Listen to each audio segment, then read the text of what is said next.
Hi everyone. So welcome to the analysis class of the DPP2 quant problems. In this video we are going to solve the first question of the quantitative ability problem from the daily practice problem sheets. So let's start. Question is, I joined two identical rectangular pieces of a cardboard and got a bigger rectangle. So something like this can be the case wherein I have two identical, which means length and breadth will be the same. Okay, now the ratio of the it says, and got a bigger rectangle, the ratio of length to breadth of which is same as that of each of the smaller pieces. If the length of each of the smaller pieces is 6 centimeter, what is the area of the bigger piece? Now see, I know this is a interesting question and इसको solve करने का सबसे आसान तरीका जो है वो यही है कि आप इसको ऑप्शंस के थ्रू सॉल्व करने का कोशिश करिए.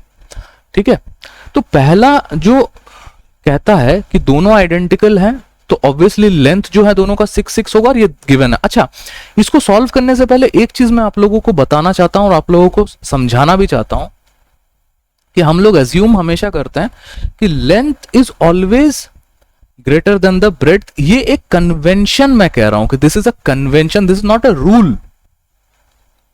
This is a convention that I take, that length should always, that is why it is called length. Okay, so length and breadth is small. ठीक है, और जब उसमें width भी आ जाता है तो उसको हम लोग ये बोल देते हैं, एक क्यूब बोल देते हैं. ठीक है, तो आप समझिए कि मेरा assumption सिर्फ वही था कि length is greater than the breadth. और ये बहुत इंपॉर्टेंट है क्योंकि मेरे को यही हेल्प करेगा इस क्वेश्चन में एक एंकर पॉइंट क्रिएट करने में. ठीक है, तो मैं ऐसा मान लेता हूं that length is greater than the breadth. Now see, पहला केस ये हो सकता है कि मैं लेंथ वाइज ही दोनों रेक्टेंगल्स को ज्वाइन कर दूं, और एक केस और हो सकता है कि अगर मैं इस बी को उठा करके ए के ऊपर रख दूं तो ये मेरा केस 2 बन जाएगा.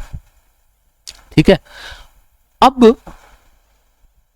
अब सीन ऐसा है कि मुझे क्या करना है, मुझको लेंथ तो मेरे को पता है is 12 and let's see the breadth in that case. So let's calculate the breadth.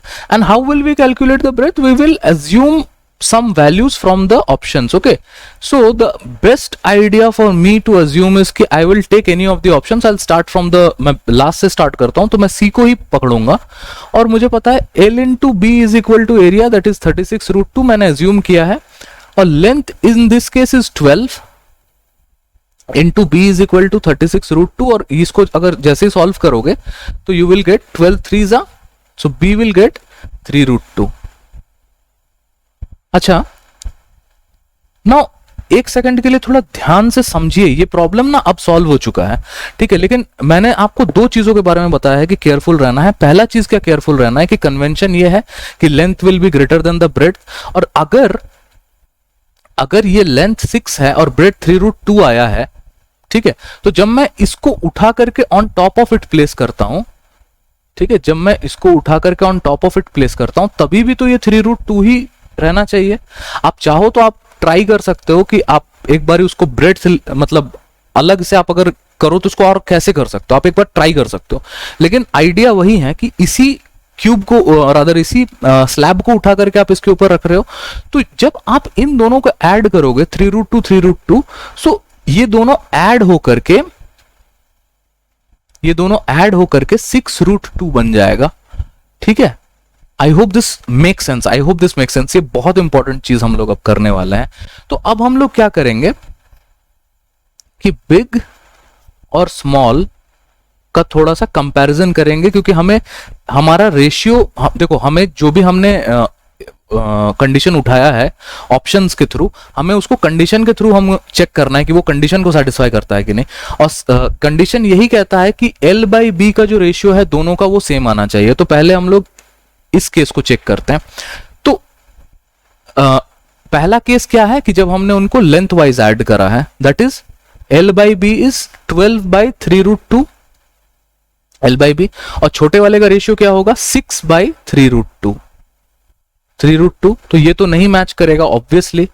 Second case क्या है, सेकंड केस क्या है, देखो सेकंड में लेंथ है 6, क्या लेंथ 6 है, यही आपको अगर आपने गलत किया होगा इस क्वेश्चन को तो आपने इसी में गलत किया होगा कि लेंथ 6 नहीं है, लेंथ विल बी 6√2 और ब्रेड्थ विल बी 6, क्योंकि हमने अजम्पशन में हमने ये चीज अज्यूम करा हुआ है कि length will be greater than the breadth, ठीक है। और दूसरे वाले में क्या है, छोटे का अगर मैं छोटे का देखूं तो छोटे का जो लेंथ है वो तो अभी भी 6 ही है और इसका जो ब्रेथ है वो 3√2 है, ठीक है। तो इसको थोड़ा कट करते हैं, तो ये तो √2 बन के आया मेरे सामने, ये तो √2 है, 3 2s are 6 एंड √2 कैंसिल्स 2/√2, सो ये भी आपका देखो √2 ही आया, यानी कि ये जो 36 हमने अज्यूम किया था ये 36 करेक्ट है, ठीक है। तो ये क्वेश्चन इंटरेस्टिंग है, बहुत इंटरेस्टिंग सवाल है और इसी तरह के सवाल आपको टेस्ट्स में दिखेंगे।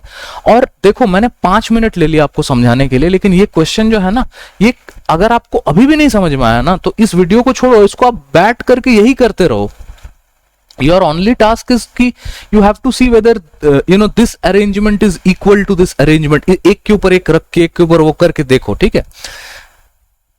तो मैं और ज्यादा इसको नहीं बढ़ाता, 6 मिनट बहुत ज्यादा होते हैं किसी वीडियो के लिए, लेकिन एक्सप्लेनेशन देना मेरा ड्यूटी था, मैंने दे दिया। अब आपको जैसे लेना है आप ले सकते हैं। Thank you.